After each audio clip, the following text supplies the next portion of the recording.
Avant de se quitter du théâtre, avec une création en cours à la Maison de l'étudiant à Poitiers, à la fois originale et actuelle, Europe Connexion vous emmène dans les arcanes de Bruxelles, entre sécurité alimentaire et lobby à la solde des compagnies de pesticides. Tanguy Skoazek et Thomas Chapuzot ont assisté aux répétitions.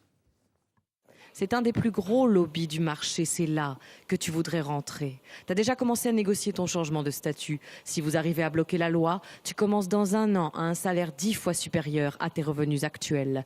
Ta femme est très contente. Itinéraire d'un jeune lobbyiste à Bruxelles dont le premier fait d'armes est d'empêcher la mise en place d'un étiquetage pour protéger la santé des consommateurs. Financé par les industriels. Pourquoi porter à la confusion? Le consommateur déjà paumé dans l'offre accablante de produits va avoir mal à la tête quand il verra d'autres étiquettes. Voilà, et prends le temps, le consommateur déjà paumé, tu sais, le consommateur, faut l'aider.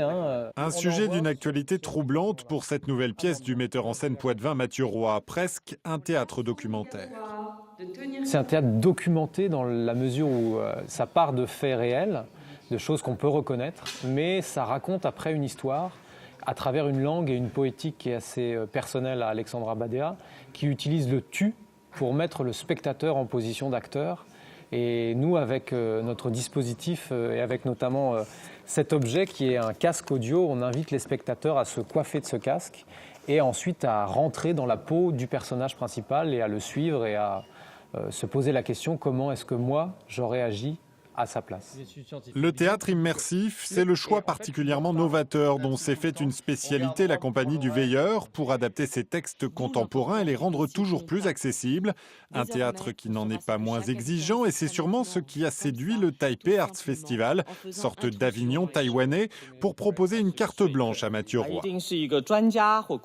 Ce sera donc une coproduction avec des comédiens des deux pays qui joueront en français et en mandarin pour une création en première mondiale à Taipei le 10 octobre prochain.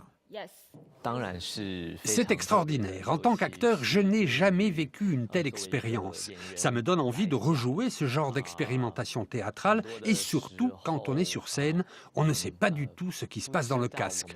On ne sait pas ce que le spectateur entend exactement, mais cela nous donne beaucoup de liberté et d'imagination pour jouer. Cela crée une vraie interaction entre l'acteur et le spectateur.